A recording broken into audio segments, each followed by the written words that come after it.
and welcome to Story X Story, the podcast by Maya Mada that dives deep into stories across pop culture, plus gives you advice on creating your own. It's episode 207, and I'm your co-host, Nigel. I am Tazziii, content creator and co-host. And for our behind the story episodes, we like to talk to creative professionals and practitioners across industries to unpack their journey. And today we're going to hear the story behind comic artist and illustrator Shane Melisse. Shane, welcome to the show. Hi there, thanks for having me. Yeah, no, thanks for joining. Thanks for answering the call. I know you've come to Broken Frontier, so it'll be cool to hear about your experiences there and just, your work in general. So it'll be a good one for comic creators, people interested in the process behind how comics are made. I might chip in some stuff as well, but it's not about me, it's about you. So for listeners, you can subscribe to Story X Story wherever you get your podcast from, including Apple Podcasts and Spotify as well. You can also send us your feedback and questions in several ways. You can send us a voice message on our Spotify for Podcasters page. You can email us, studio77@myamatter.com, or on social media, and you have a range of options. So we're Myamada on Twitter. For how much longer? Who knows? But we're still there now. Myamada TV on Instagram and TikTok, or myamada.com on Blue Sky.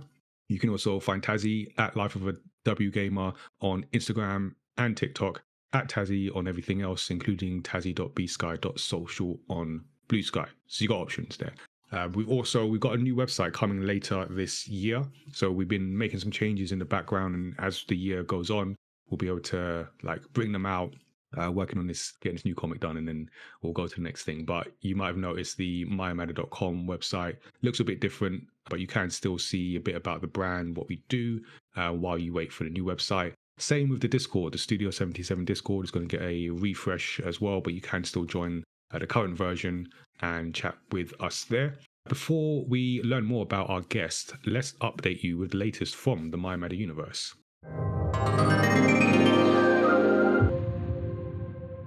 I mentioned manga, so we've got a manga that's done and out and available, and you can get it. It's there. We made it. So for many months, we've been talking about Origins Against All Odds, which is a new story in the Origins series, which will be a line of stories where real life characters and team members turned into anthropomorphic characters in a universe, and a story made up about how they got to the Maya Matter universe. So it's all quite meta, but fits in line with the whole universe that we're building. So this first one, Against All Odds, features Tazziii's character for a reflective, hope-filled manga about pursuing your creative career goals in the face of resistance and doubters in the world around you. So yeah, you can get that. We had a whole launch event. We've got some content coming up on the YouTube channel as well. If you weren't able to see, that'll be there, and the book is there. So very much grateful for the patient Kickstarter backers that made this happen, and the team for sticking with it, and which was a longer than I expected process, which was completely down to me. But we have a new book, and you can check that out. You can also check out some of the titles that we've got. As I said, the website's getting some. Well, it's complete. We basically burned down the old website, and we're rebuilding a new one. So once that website is up, you'll be able to get access to all the range of comics that we do and see more about the brand as well. So stay tuned for that.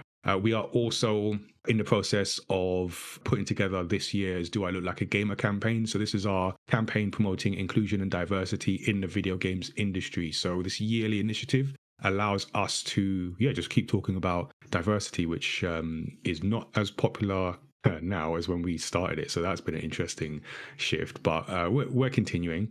So we take a snapshot of 40 players and makers in an effort to showcase the representation that does exist today, in the hopes of inspiring future generations of diverse talent. And it also means a new schedule of events. So at the moment, we're just preparing for launch, and then we'll talk more about the events after the launch in April. So stay tuned. Stay tuned for confirmation on the launch date. It'll be a live stream, so you can check that out. Potentially, if you're in and around the games industry, you can be part of the live stream as well. So always looking for people to chat and spread that message. And then we'll follow up with announcements. So that'll be on Twitch. And also on Twitch is where we do our Studio 77 activities. So this is our digital platform where we host different shows with creative professionals and play games for your amusement. So each month, you can check out one of the many shows. We have the Studio 77 report with myself and Tazziii. updating on the latest goings on in the My Matter universe. We've got casual conversations with comic creators where I speak to a different creator each time about their work.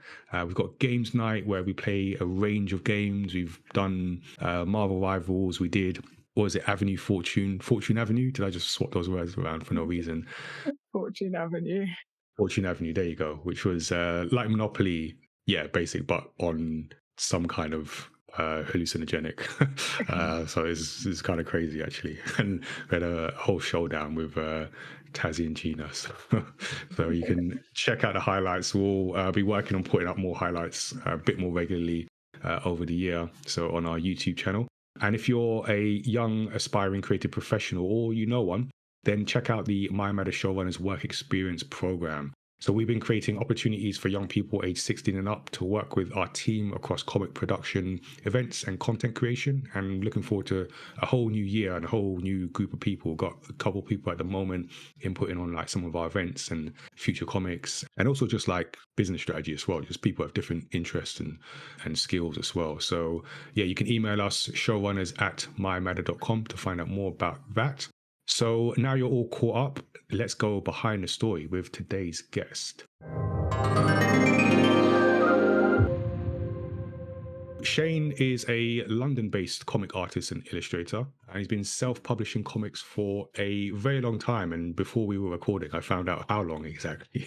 So he's been exhibiting at comic conventions and fairs around the UK and parts of Europe. He also does storyboard work and character designs alongside the comic work, and has a project we'll almost certainly get into called Road Knight. It creates a dark fantasy London combining streetwear with armor.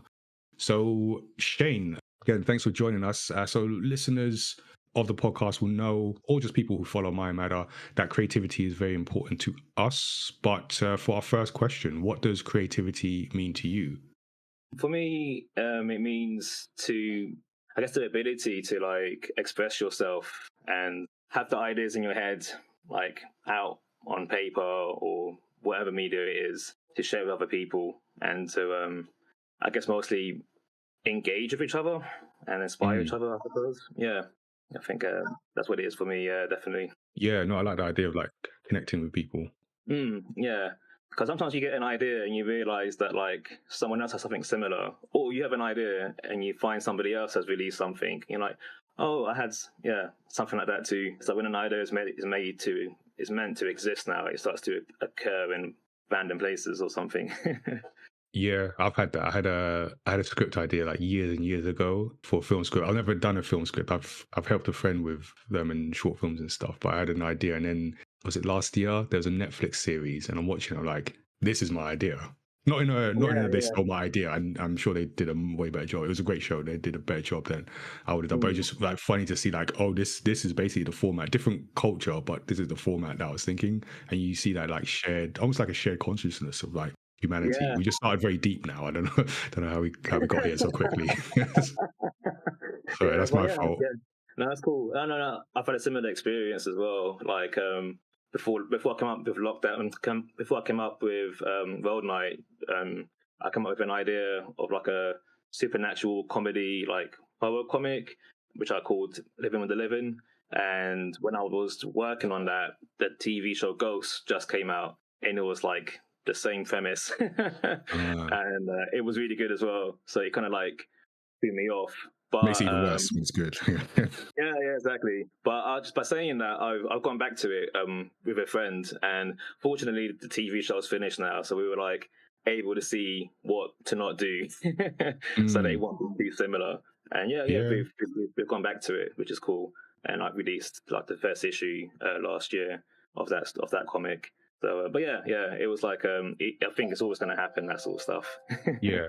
No, I feel that. That was good. You went back to it and so you made it better, and that's cool. Okay. So I touched on like your connection to Broken Frontier, which is I guess it's like it feels like to me anyway, like the sort of indie comic website in terms of like reviews and highlighting people's work in the UK. And you were selected as one of the 6 to watch artists in 2021. Do you want to just explain like what exactly that means and what it meant to you to be selected? So I guess like Suburban Frontier, they're like great with promoting and like highlighting like new up and coming artists, and particularly like the small press scene within the UK. And every year they pick 6 artists that they feel like people should keep an eye on and like see what they're making. And yeah, I was really surprised to see that I was the next one out of the 6 that was there as well. So yeah, it was really motivating to have my name there. I didn't expect it because even at that point, I think that was like maybe 6 years down the line of me making comics. So yeah, it was nice to get that bit of recognition, and Andy Oliver is great. He had a lot of good things to say. Yeah, it was really motivating to have happened and keep me on the right track.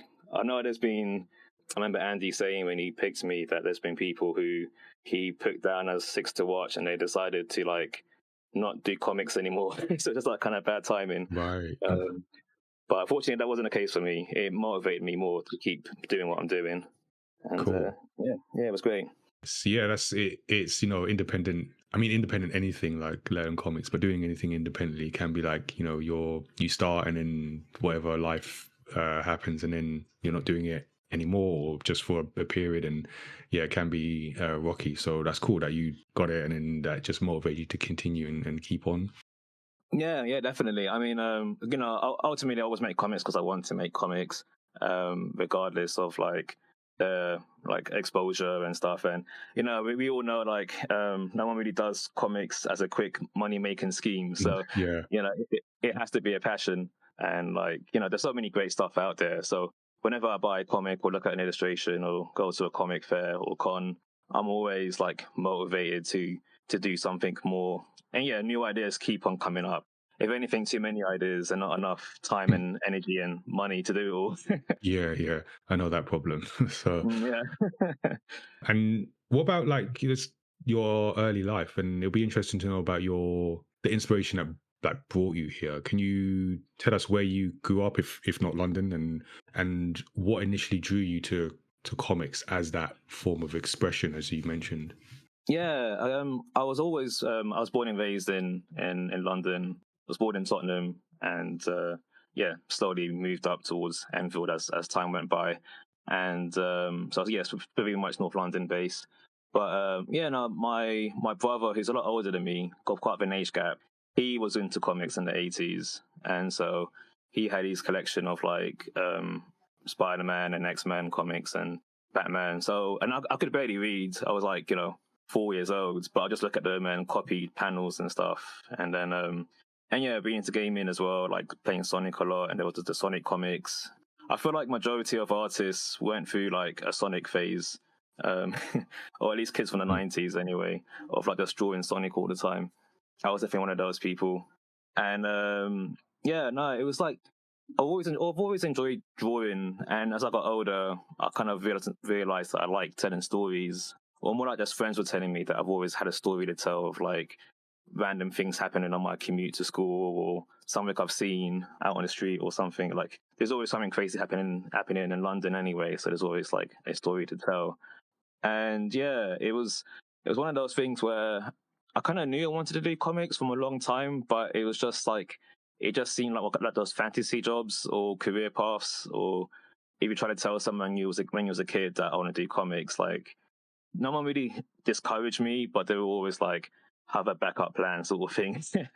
Mm. And yeah, I definitely diverted a handful of times. I went to St. Martin's, but I studied product design, and it was a great course and uni. I really enjoyed it, but I knew halfway through the course that that career path wasn't for me.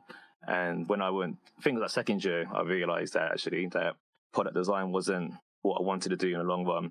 Especially when I saw how hard just doing that was, as in like how competitive it was, and I felt it was equally as hard as me trying to be a comic artist. So I thought I might as well just stick doing comics that I really enjoy and feel passionate about to go through the hard times with. So yeah, I graduated, and then literally a week later, I just started drawing comics. They weren't great comics, but just kept drawing to get better. And then eventually, I went to Gosh Comics, just like talking to them about how to print comics or where to look to print stuff. And the person at the till just mentioned to me, "Oh, Comic Print UK," and I was like, "Oh, that's a pretty bait name. I could have googled that."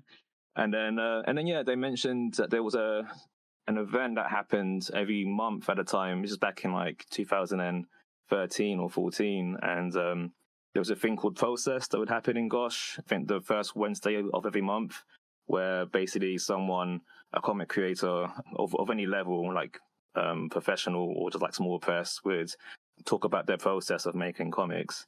And they were like, "Oh, we've got one happening next week." So I went to it, and I met this like new collective called Backwards Birds. And yeah, I was hanging out with them, became friends, and then eventually they got me on board as part of the collective. And together we were like making comics together and doing like MCMs and scene fairs and stuff. And yeah, it kind of went on from there basically.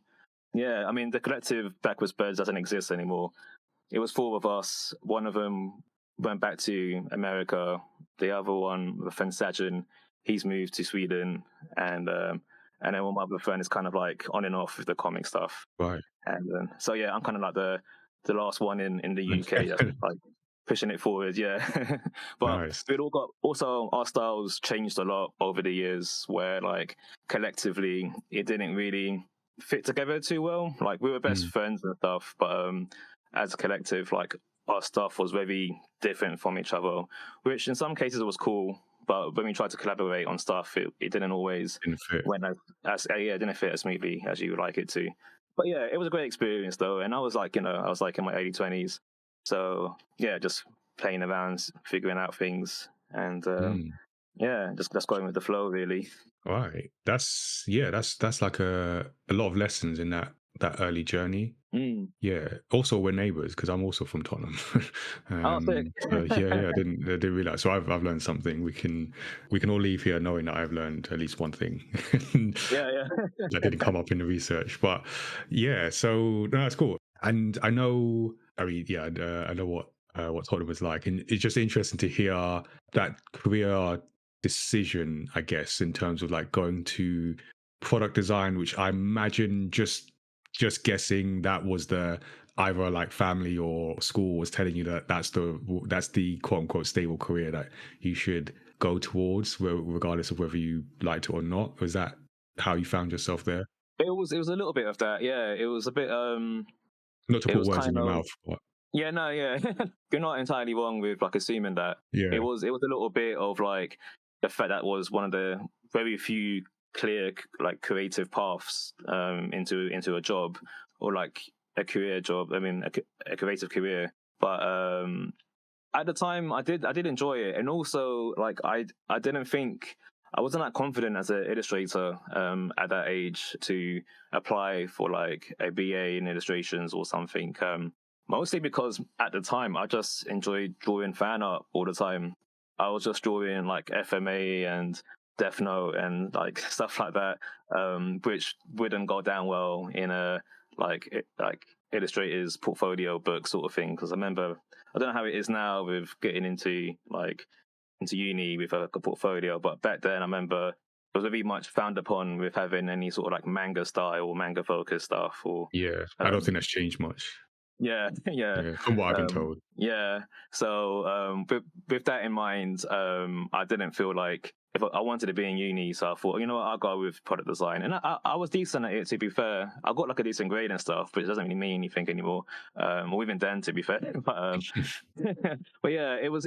I don't regret my time doing it though. Like, despite it being a course that I knew wasn't the right course to do, but I still learned a lot from it, like time management and like just like getting things done in time and working through a brief and working with clients and stuff. Because there was a lot of client work in that, so there was a lot of stuff that I could carry on into what I'm doing now, and even like product design in a way, like when you're doing comics. Like say you're doing like fantasy or sci-fi, you're kind of designing a product. If you're like creating a weapon or Yeah. some random mechanic or sci-fi thing, like yeah, you are kind of like doing that to some degree. And yeah, and there are times I find myself tapping into that train of thought of like product design, of like what sort of material could this be? How would I make that look in a comic and stuff like that? Right. So you're Um, bringing that experience over. yeah, a little bit. Like, I don't go too deep into it because, like, if it's just a small product or an item that's not as consistently used in the comic, I'm gonna go thinking heavily about it and slow me down for making the comic. But yeah, it does play around in my head sometimes. That product design muscle gets used a tiny bit. Hmm. And you mentioned like when you graduated, like a week later, you were doing comics. Was that Mm. so? You still graduated, so this wasn't like the, I don't know, the Mark Zuckerberg, Bill Gates of like I'm dropping out kind of thing. But you finished it, and but then afterwards you decided I'm not gonna pursue this career. Yeah, basically, yeah. Okay, okay. How did that go down with like family and parents? I guess like I mean I had a part-time job still, so Okay. like as long as I was able to, I wasn't a complete bum. Yeah. They didn't mind too much, and like I guess the reason why I stayed with it was I remember when I was in sixth form and I was doing terrible there, and Like like academically or just socially or all the oh above or academically mostly. okay. Socially was doing well, maybe too well. That's part of the problem. Yeah. Like socially, it was fun. It was too fun that I wasn't doing any learning. But Mm, I remember, I think it was my business studies teacher saying to me, like, you need to just like finish the course because like employees would like to see you prove that you can complete something, even if you don't want to do it. And I kind of kept that. I thought that's a good point, and that was quite good advice. And so yeah, with that in mind, I decided to stick with product design. But like I said, it wasn't a bad course at all. It was really fun, and I made a lot of good friends I'm still friends with now. Like one of them I met up with yesterday for lunch, and so like it was a good community there, and like yeah, some of the teachers were great as well. So like it wasn't like I hated the course. It was just that I knew afterwards the career path wasn't for me, because yeah. what it was about the career path that wasn't for me was that the stuff I liked in the course, which was playing with materials and like figuring out solutions to problems and stuff, in the career line of work, you wouldn't be doing that straight away. You'll be like the tech monkey that no one really do the work that no one really wants to do, Right. and which is the stuff I hated the most about the course. And like, yeah, they kind of just wanted someone who was good at using all these like softwares that I don't have on my computer because they're pretty expensive as well. And like, yeah, and then also the friends I did have or people I knew who managed to pursue some sort of career in product design. Often it was the case where they kind of were people from like family with money, because a lot of the work that they got didn't pay them. Right. So like they still had the family fund them while they did these like product design jobs or internships and stuff. And I was like, yeah, I can't afford to do that either. So Mm, okay. so yeah, it was those sort of things that kind of led me away from it. And like there wasn't really a clear path with comics, which can be scary. But then I was like, that's cool, I can figure it out. And fortunately, Gosh Comics helped a lot with that actually. Like because yeah, it's got a great community, Gosh, Yeah.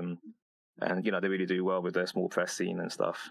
Yeah, no, that's a good lesson to learn early on what you don't like and why. Mm.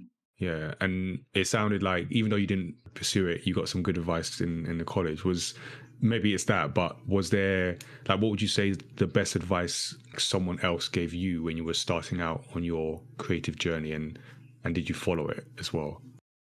I think one of the best advice I got was, I think from what's his name, Rufus Dago, the guy who did Tank Girl, like one of the artists from Mm, Tank Girl. He was doing like a live drawing session in or was a comics back in the day, and he was giving some advice at the end of it. And I mentioned to him about me doing comics or trying to do comics, and his only advice that he gave was just like make sure that every page, like one panel, is like really good, and like obviously like that should be the panel that's the main part of the story on that page, that the other panels are like leading towards and then continuing after.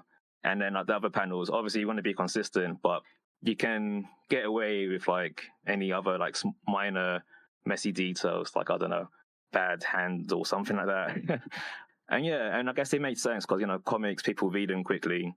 I think very few people are going to, really nitpick on like every panel. That might be a bit like, and then if you've got the one panel that looks really good on each page, people would get distracted by that and not acknowledge the little minor defect on one of a panel or something. And for me that was one of the best advice I was given quite early on, which I've like tried to keep in mind, especially when I get stuck on a page. Yeah, no, that's good advice. It's like, make sure you got that one eye-catching panel on the page. So, and you talked about your experience with the collective backwards birds and how that impacted you. So, at that stage where like maybe people had gone their separate ways, and so you're continuing, how did you feel about your decision, like to go this path? Did the reality of being a comic creator at that point, was that meeting your expectations? I think I went in really blind with like nothing to expect. At the time in the collective, like it was really fun. We were basically just like, back then there was loads of MCM Comic Cons, and I'm sure you remember it too. It was like the whole like first come first serve, quick booking. They don't do that anymore. Yeah. Yeah, and so we need to do a lot. We need to do almost all of them, like Birmingham and Manchester and like Glasgow, Liverpool. So it was really fun back then. And like, to be honest, we weren't really, well, I wasn't making crazy amount of money. I was more like enough to cover the costs of that event and then maybe pay a tiny bit for the next one. But I had a part-time job in the NHS as well, so that was kind of like keeping me not going too crazy at every event, of making sure I hit certain targets or anything. But then I remember like having a really nice time at one particular year. It might have been like 2016. We was doing loads of events, and then I was talking to someone at Gosh, I think it was. He was an artist a lot older than me, and he just kind of said, like, he just said to me, "Oh, that's really nice to hear that you're doing all those events with your friends. It's a good memory to have for when like it stops." And I was like, "What? It stopped?" And then I realized, like, oh crap, he's right. Like, obviously life will move on, things will happen. Yeah. Like this is not, it's not going to last forever. This, like, the four of us traveling together, doing all these things. So that was a bit of like a moment of realization of just like cherishing those moments that were happening right there and then, but then being aware that like, maybe in a year or two it might start to fade away a little bit, and it did. So like when it happened, I wasn't too distorted by it or anything, and like I said, we were naturally kind of going that way anyway, because we were traveling together, but all our work we were just doing our own things at this point. And so when it happened, it kind of happened very organically. There was no like intense conversation or someone being like, "I'm gonna leave now," or anything like that. Oasis, like breaking up and just Yeah. It wasn't anything like that. I mean, we're all pretty much like still friends. I mean, the friend in America, like, I guess being in America, just kind of like naturally communication become less and less. But then the occasional like on Instagram and stuff, I suppose. But no, it was because I went into this without any expectations, and there's no clear direction or path to what a comic career is, particularly in small press. So like I was just kind of just going with the flow a lot of the time, and my main focus is always, and even now still is, just like just trying to improve every time, like tell better stories, draw better comics, and hopefully make more money, I suppose, and make it more of a living. No, I feel that. And so then in terms of like your comics and your work, this is always a good question for audio only podcasts, but how would you describe your style? I guess I always describe my style as like a blend between like both Western and Eastern comics. Growing up looking at like Spider-Man and Batman and X-Men comics and Sonic and Beano, and then like Dragon Ball Z and Naruto, and then also like the more adult animes that was out in like the 90s, like Street Fighter 2 animated movie and like Akira and all that sort of stuff, and Ninja Scrolls. Like I liked a lot of both those things, so I tried to like fused them together. And I remember like when Gorillas came out, that was when I discovered like Jamie Hewlett. I felt he bridged the two genres like or styles together quite well. Of like the spiky hair on 2Ds like feels quite manga, but then like the way he draws fingers and hands feels really like Western, like kind of Beano UK comic style. And yeah, so Jamie Hewlett is definitely a big influence on me. And like for a while, it looked a lot like his work, and people still can like see it in my work. But Yeah, is that where your logo is influenced by?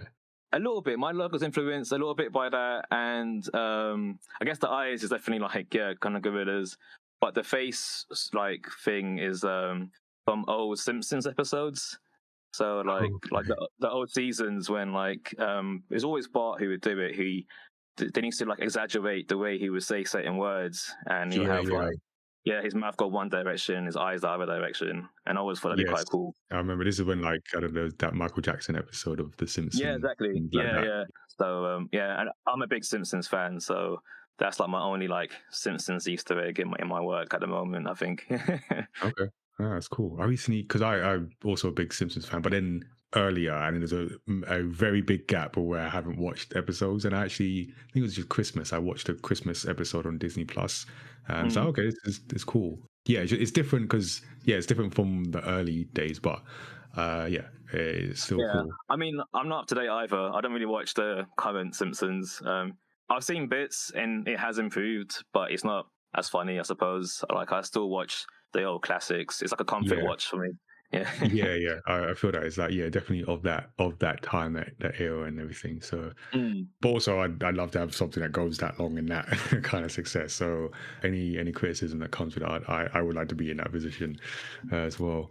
Okay, and when it comes to like making stories, because you write and draw, do you have a particular approach? Like, do you usually start with visuals? Are you more comfortable with visuals, or do you start with like narrative, story? How does it work for you? Yeah, I haven't really got a set formula as of yet.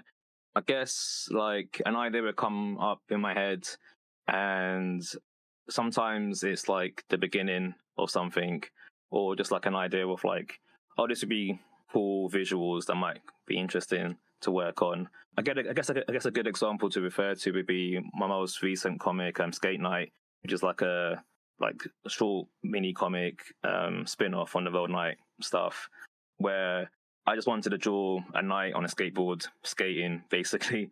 And originally, I had like a really simple idea of just a chase scene going on, and I just thought that would look cool. But then I was like, it would look cool, but it needs more than just that. Like it wouldn't have enough like substance to fill up. Like I'd be stretching that chase out a lot to fill up 24 pages if I was to go with that original idea. And then yeah, being like a big like Dark Souls fan, and Zold Knight being initially inspired by Dark Souls and stuff, I was like, okay, it should be like a boss fight or something. And then talking to someone about it, like they mentioned Shadow Colossus kind of has like sort of titans and stuff in there. And I thought, yeah, that'd be cool. Like skate park transforms into this like concrete beast thing, and then defeat it, and it transforms into like a new skate park. And I was like, yeah, that's a nice simple story. So I kind of like designed the characters, and so I had like the beginning and ending figured out, and I thought I'll figure out the middle as I'm creating it, and fill up the gaps in between. And yeah, it kind of like came in quite smoothly, especially with trying to make sure it's all within 24 pages.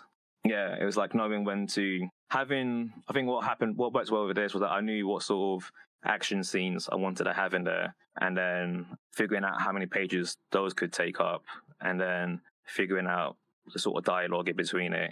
And I always leave a fair bit of space for like any improvised ideas, because like yeah, once you start drawing it, you might think of like a funny gag that might come up, or a pun or something, or another cool visual.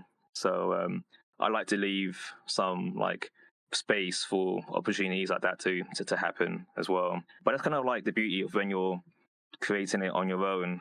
You can be that flexible and kind of like freestyle it a lot more, compared to when you're working with somebody else who who need to know what you're thinking, and sometimes you don't always know what you're thinking.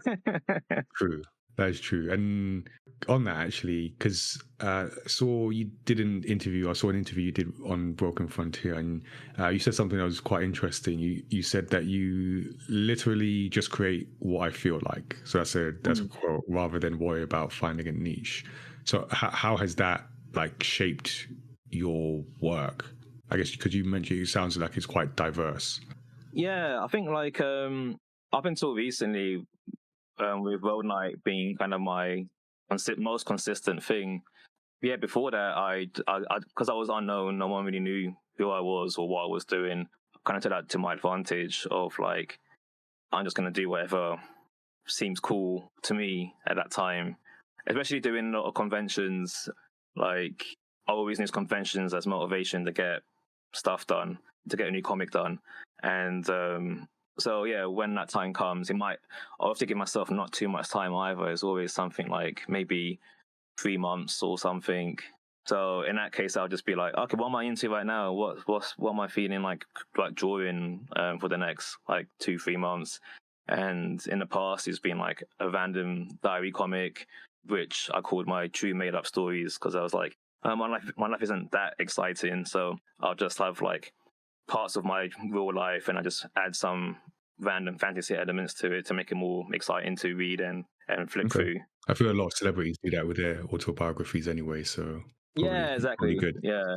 Yeah. And then like I had like the Bananas Pajamas horror parody that I came up with. They're coming down the stairs. And that idea just got sparked by having the theme tune in my head one day, and I was just like, actually it's quite an eerie song. And then being a fan of Goosebumps and I Fade in the Dark and all that stuff back in the day. I thought, yeah, it'd be cool to make a sort of horror comic. Originally, I was trying to make it into like a children's horror comic, but I think the children part kind of like failed a bit. I mean, some kids still like it, but the parents aren't so keen on like the kids having it. But I think from like 10 onwards, it's actually okay. It's just not for like primary school kids really, or the young primary school kids. Yeah, it's kind of like that train of thought really. It was just not limiting myself too much. I kind of go with the whole no idea is a bad idea sort of thing. It's just more of like figuring out what idea is for me, I suppose. And like, yeah, I still kind of go by that. Like, although Road Night is my most consistent thing for now, and I've only made one comic so far, but like, I want to do some more short stories within that world. And like one I haven't touched into yet as a genre is like romance, and I have no idea what that would look like coming from me. But but I'll figure it out, and I think that'd be fun. Yeah. To see what that would be. And yeah. So I think like sometimes, especially with social media, and usually they always talk about like how to be successful. At least before, it's like successful on social media, it's about being consistent, having a theme that you're always creating. People know what to expect from you and stuff. And all that from a business mindset, that makes sense. But in a creative mindset, I don't know, that feels a bit doesn't feel right for everyone, especially for me. And so especially at like that early stage in getting involved, I didn't want to be like, okay, from this day forward, I'm only going to Right. draw Put yourself in like a box. yeah, and then end up hating it too. Yeah. That would be the worst. Yeah. Yeah. I mean, it is always like a back and forth sort of challenge, because I was going to ask, do you ever take into consideration the commercial aspect? Because I feel it's like the sort of the artist or like creative dilemma is like, I want to do the thing that I want to do that I enjoy and excites me, but then also want to make a living. And then to make a living, it means making money, and to make money, like you mentioned, the consistency. And if you go to extreme, like what's trending, I mean, that could be a space you find yourself in, like, I'll do something around that, and then you find yourself lost in like, I'm not really enjoying this. But then yeah, it's that balance, right? I don't know, how do you wrestle with that? Oh, for sure. No, I've always, like, even back then when I was making up my own stuff, I would do a random thing, and while I'm doing it, I was always thinking like, could this be a thing I would consistently do? Like even when I was doing the Bananas parody comic, like at one point I was thinking, am I gonna keep doing like children parody like horror comics? and like I tapped into it a little bit more. I did like a Mr. Blobby like 6-page horror comic for like an anthology. But after doing that and I enjoyed it, I was like, actually, I don't really want to do that, and I don't want to have to keep like looking into children's shows that I'm not really into and try to make it dark. Like that doesn't seem fun either. But then, like, I was always like, oh no, if it happens organically, then that's great. And it kind of has, to be fair. Like, I think Road Knight is becoming that for me. Like, people seem to like it quite a lot. I'm getting some good attention from it. It's a matter of like me making it more frequently. Really, is the only hurdle for the time being while I'm doing other commission work and stuff. Yeah, I think I kind of found my sort of kind of commercial potential thing with Road Knight. I think that might be it. Okay, and tell us about the story of Road Knight, because I know you mentioned that's the ongoing one, and it's getting sort of a response that means like people maybe expecting when's the next one. You're getting those sort of questions. So what is the story behind it, or the story of it? Yeah, so basically it came up during lockdown. I was playing a lot of Dark Souls 3 and listening to MF Doom.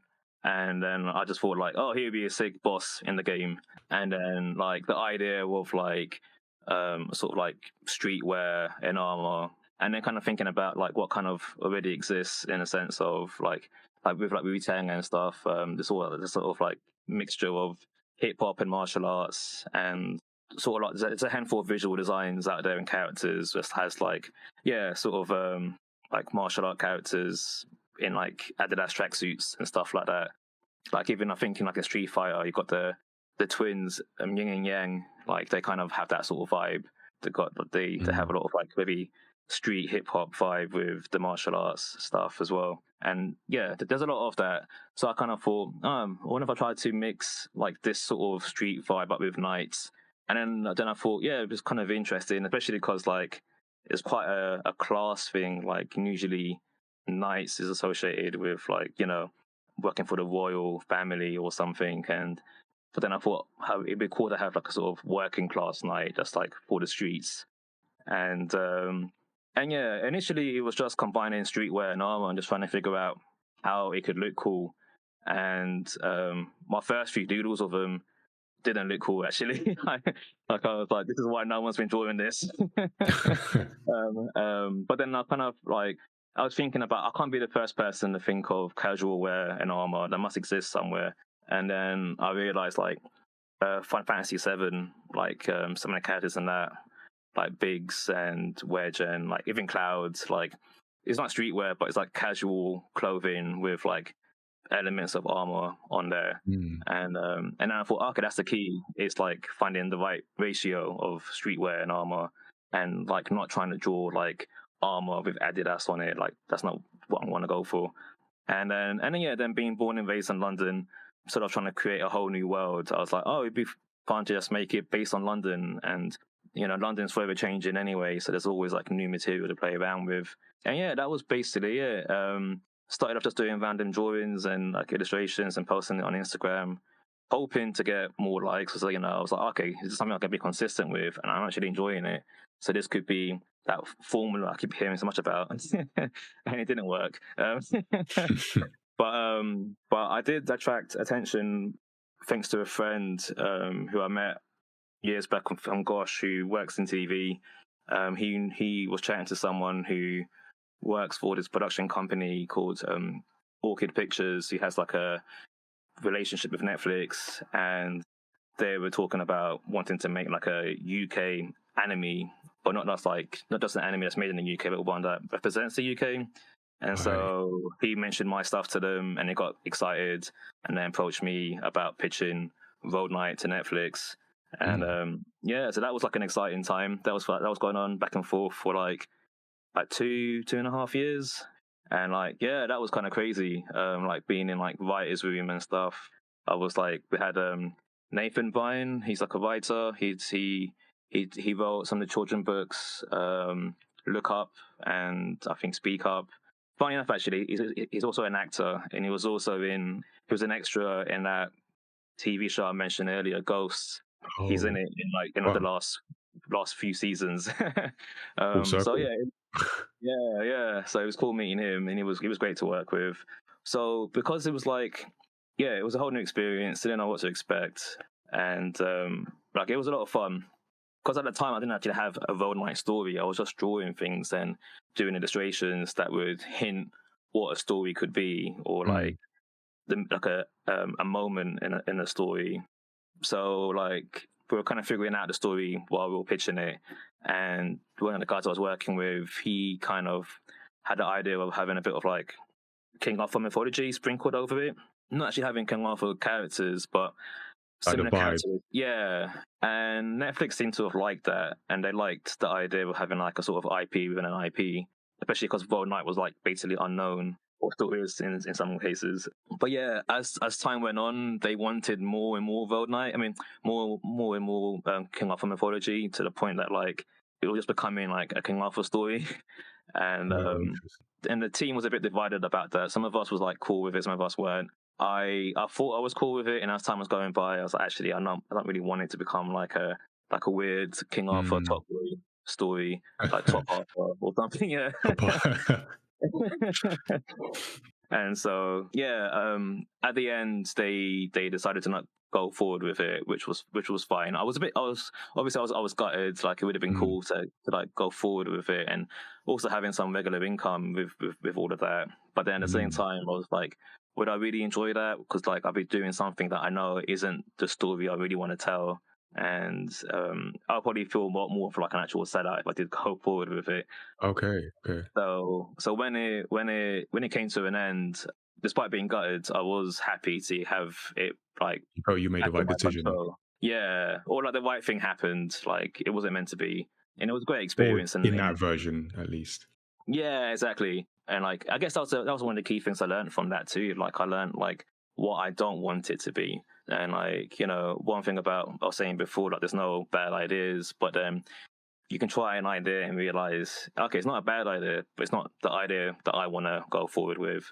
Yeah. And that was basically what happened there. It was a good idea. It was good enough to get Netflix like interested for a while, but then like, yeah, listening to my gut, and I think a few of us felt the same way. Like we knew like that wasn't what we wanted it to be in the long run. So yeah, and so kind of figuring out myself what I really want it to be, and slowly developing that world. And yeah, I've got an agent now, which has been helping out with that as well, who paired me up with another writer. And yeah, been slowly figuring out the world and like having ideas of like short stories. I want to try and do like a anthology book of like short Road Knight stories. And I think it'd be fun in the future to like do another anthology, but with other artists and writers, and like Mm. have them tell preferably stories in their area, whether they're in London or Manchester or whatever, but within this like Road Knight world. And I think that'd be fun. Yeah, that's something I want to do at some point in the future. Whether it's like a Kickstarter, or if I'm fortunate enough to get a publisher or something, who knows? We'll see what happens when the time comes. Yeah. No, it's cool. That sounds like a lot of learning, and again, you're sort of learning what you don't want, which is is useful. And yeah, to be on that kind of radar, because even if that doesn't work out, then it's they know of you, so it's like I'm sure Yeah. someone is just keeping an eye on. And I've had some sort of early stage conversations about sort of that similar direction in terms of animation and what people want, and just outside of like our own work, so like my matter stuff, just understanding a bit more about the animation and the challenges, I guess. And I can understand why that King Arthur kind of grew, that aspect to it would have grown, because just from what I've heard and spoken to people about that, that need for like established IP. Yeah. Just that's kind of what they want. Unfortunately, I mean, I'm sure we all like the sort of IP stuff, but then where's the space for the new stuff? But I think from where TV is now, it's like we need to make sure people will watch this thing. But I mean, what it means, or what it could mean, is like you continue and you pursue, and you can go and prove that audience, and then once you prove that audience, you come back, and it's like, okay, now people are taking notes. So now let's talk, and Yeah. let's get the balance right. Yeah, no, 100%. Yeah, it's definitely that. I mean, like that whole experience was really exciting and like interesting, but it was like an unorthodox way of going into like an animated series, at least in like today's standards, where like the usual pattern is, you come up with a comic or a book and it gains like some popularity and audience, and then a production company sees it and buys the rights to turn it into a series, but also like you have the rights of the book, so like you have that safety net of like I still own this IP in this regards and all that sort of stuff. So like it was like an interesting experience, but like it was definitely like moments when I was like getting a bit like not scared but like mindful of like, wait, am I selling an idea that could like I could lose and not lose again? Like Right. and that sort of stuff. And that was part of the experience too, like like contracts and stuff like that, and the importance of having an agent.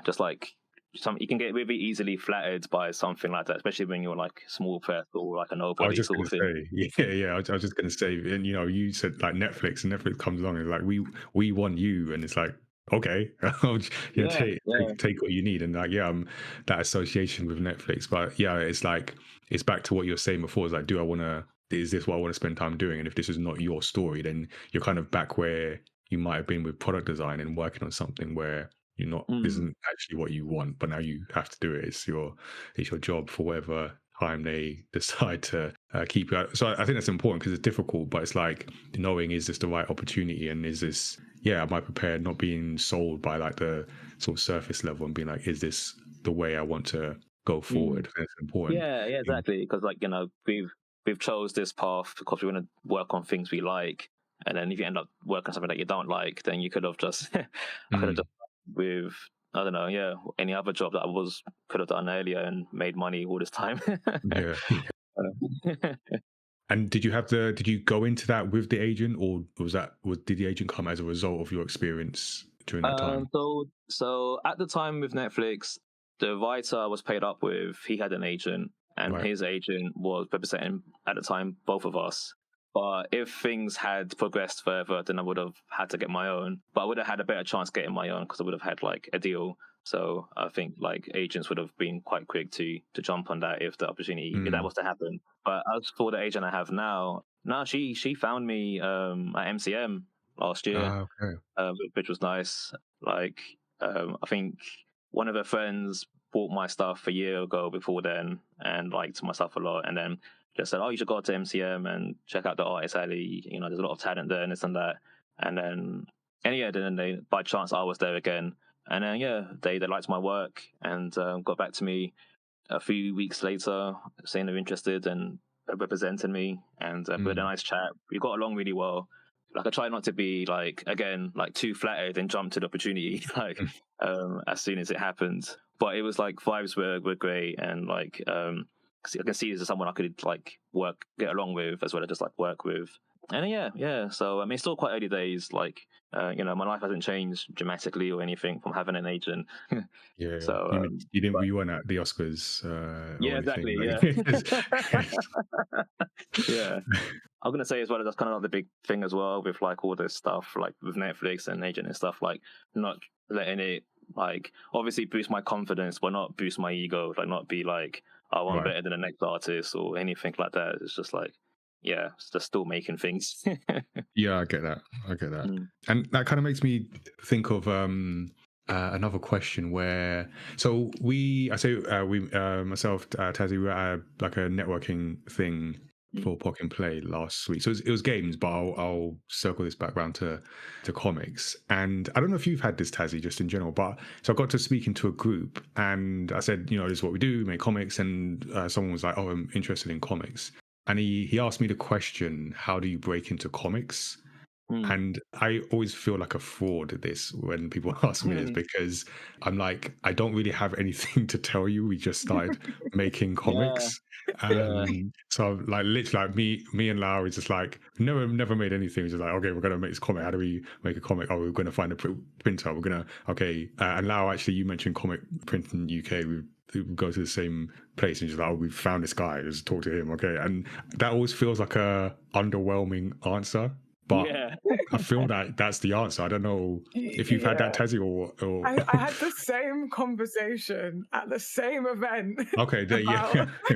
like just what I do, and they're like, "Oh, how would you get into that?" And I'm like, I just done it. Like, Yeah. there's no magic trick to it. It's literally just doing.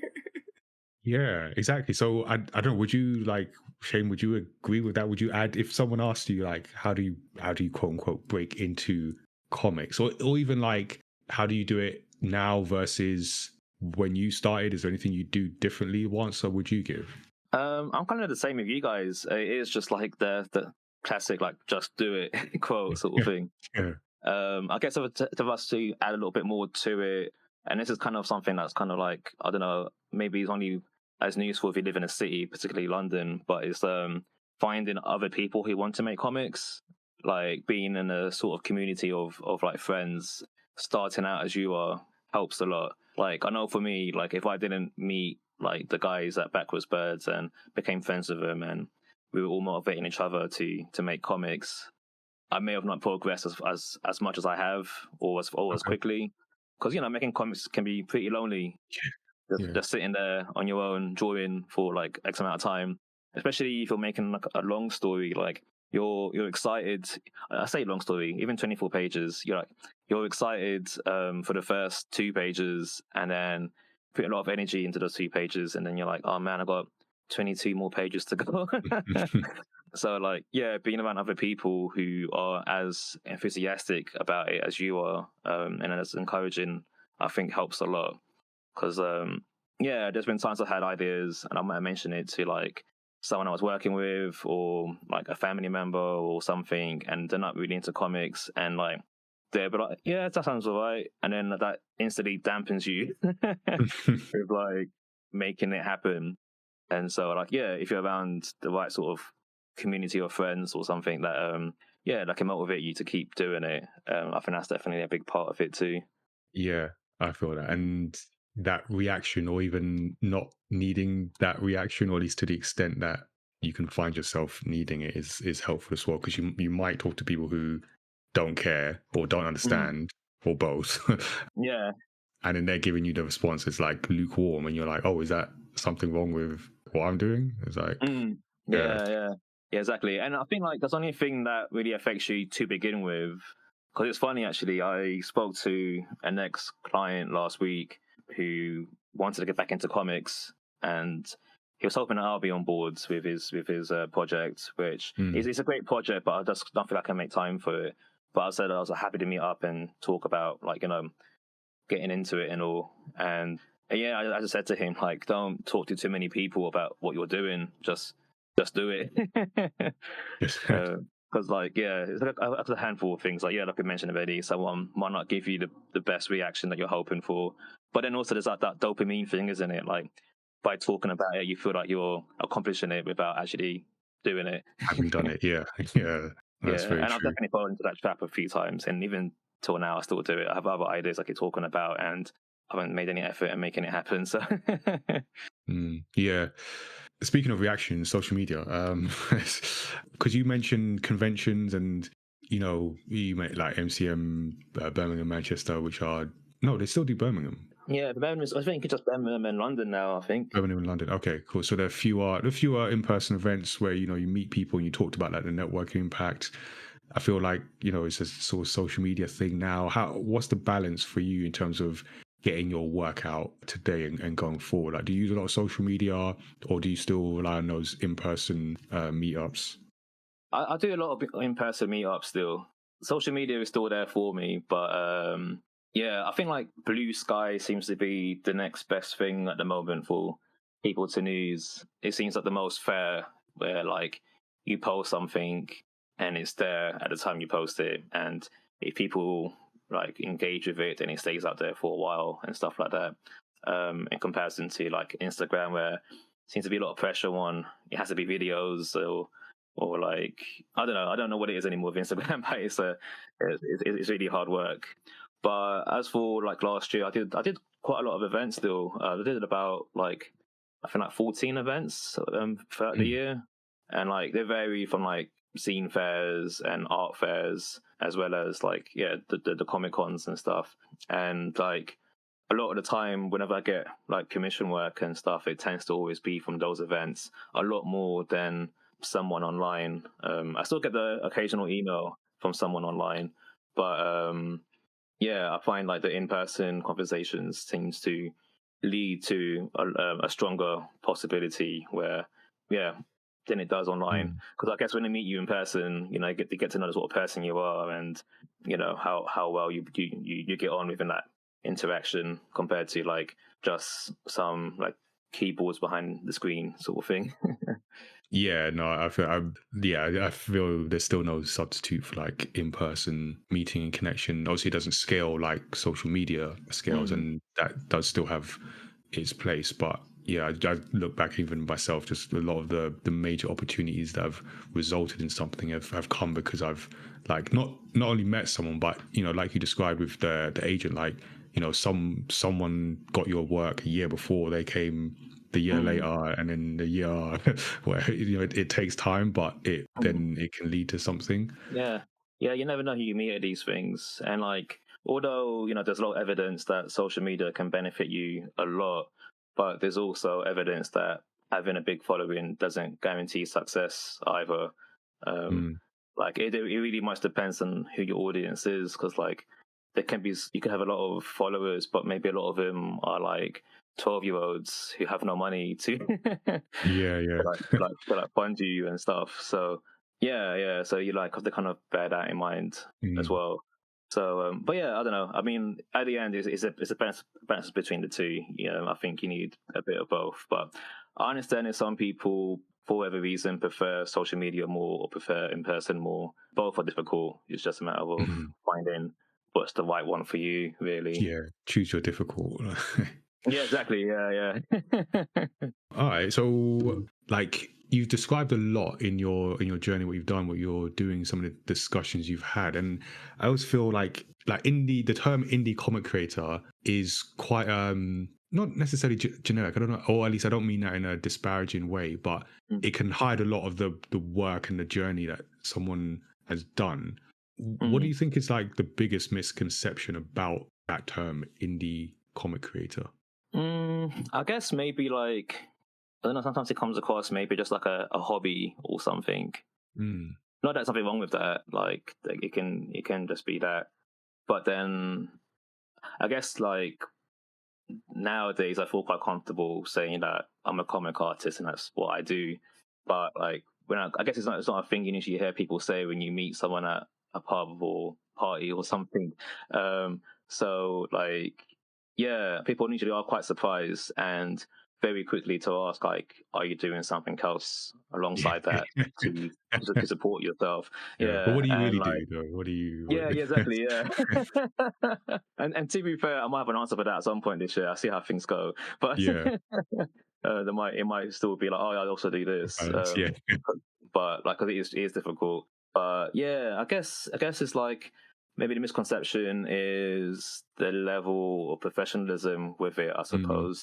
Because there's a lot of small press artists that are like amazingly good and trying really new stuff that isn't your cliche like Marvel, DC, whether it's storytelling, but as well as like the way it's illustrated, and like page layouts and stuff like that. People are, and I think that's the beauty of it when you're like again like a unknown person or you're working for yourself. You know, you can just play around and have fun and make some happy accidents that look really cool in the end without realizing it.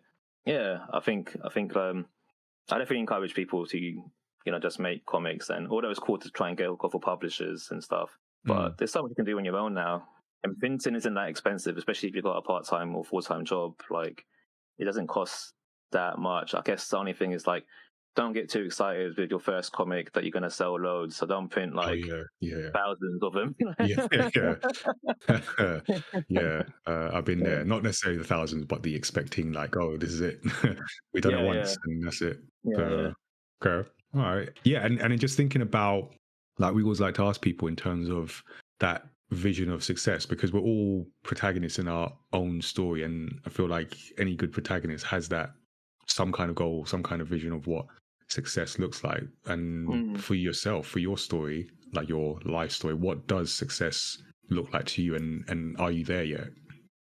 I guess like for me, in some cases, I do definitely feel like I am there.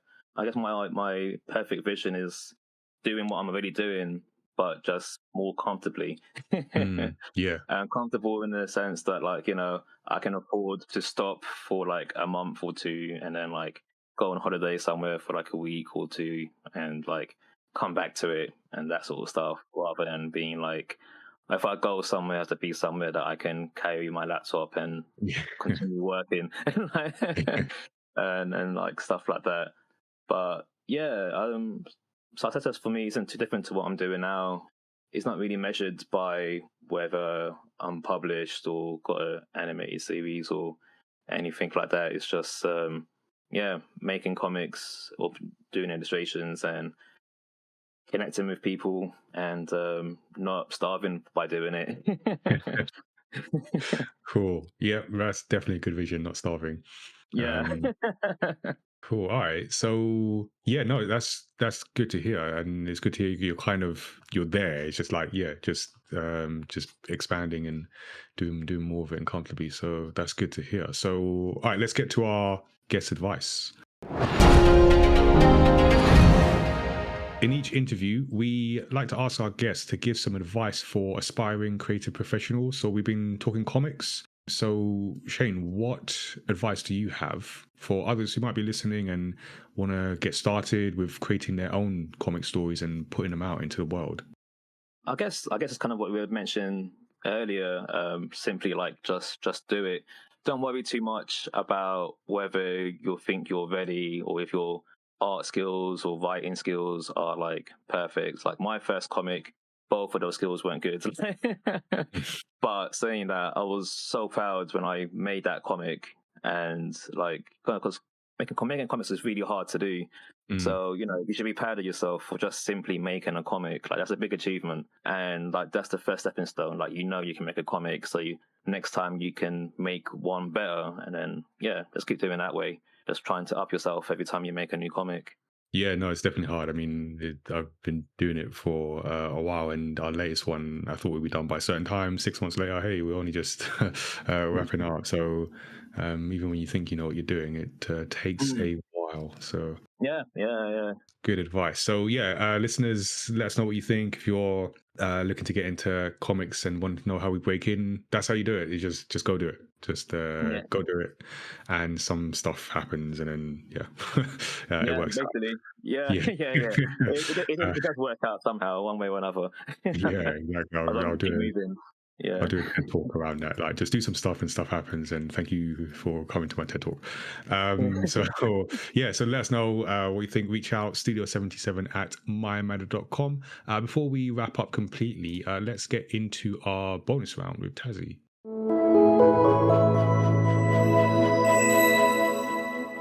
So this is the part where I'll throw in some follow-up questions or random questions that didn't quite fit anywhere else.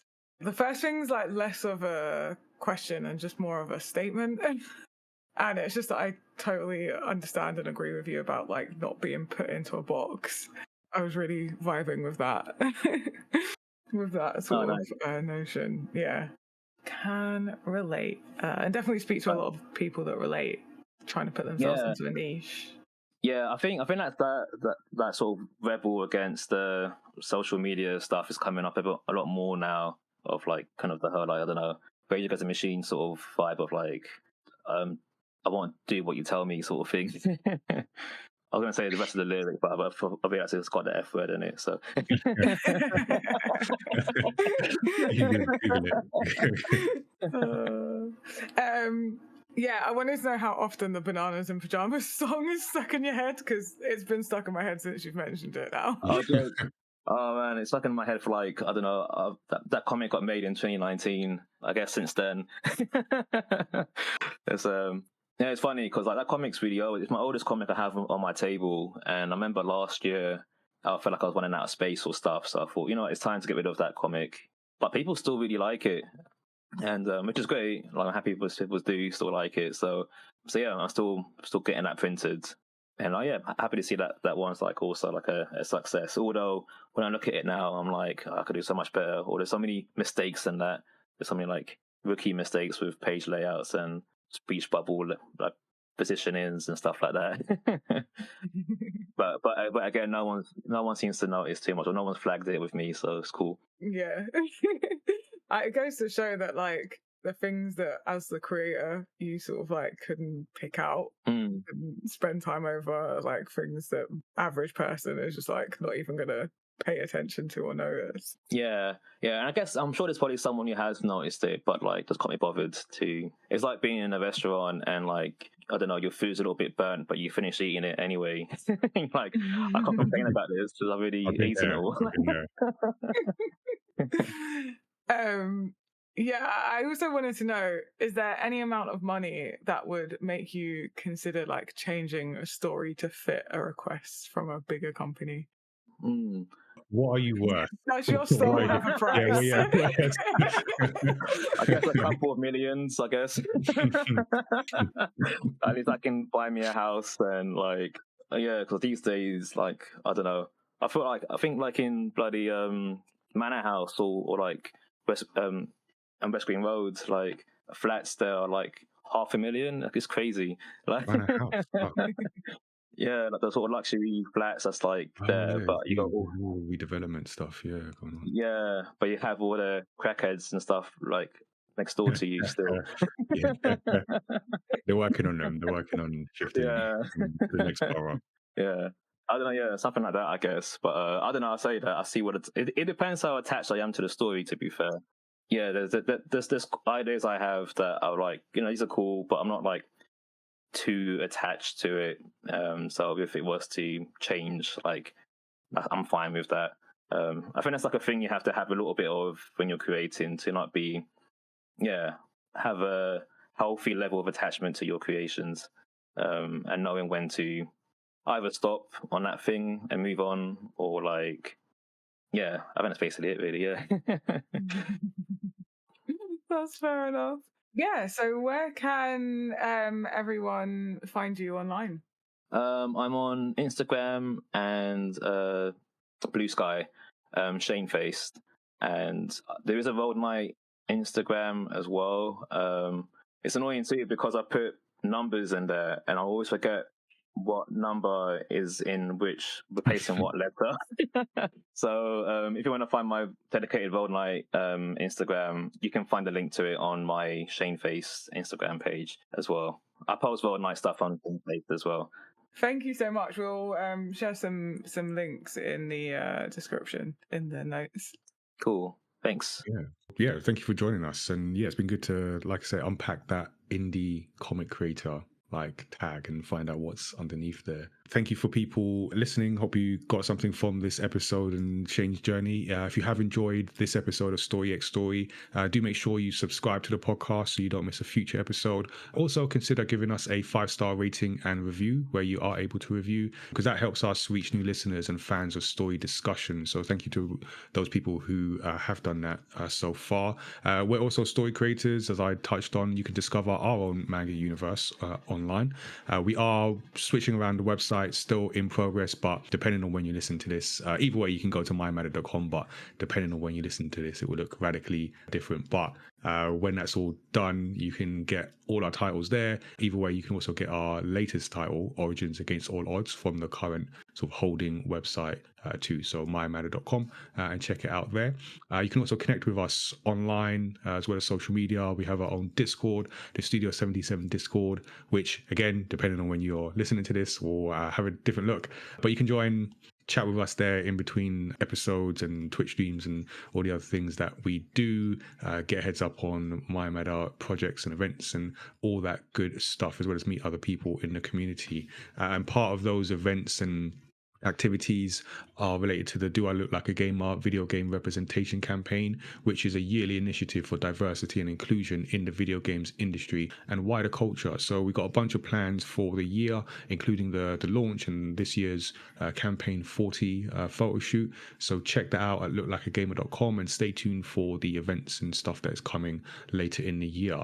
We release new episodes of the podcast on Thursdays that include creator interviews, video game discussions, and deep dives into stories across pop culture. You can always give us a shout directly. Our email address is studio77@mayamatter.com, and our website with links to subscribe is mayamatter.com/storyxstory. So thank you for tuning in, and until next time, stay safe, and remember, Netflix didn't steal your idea, they just helped you make it better in future. At least that's what I'm going to tell myself. Take care, everyone.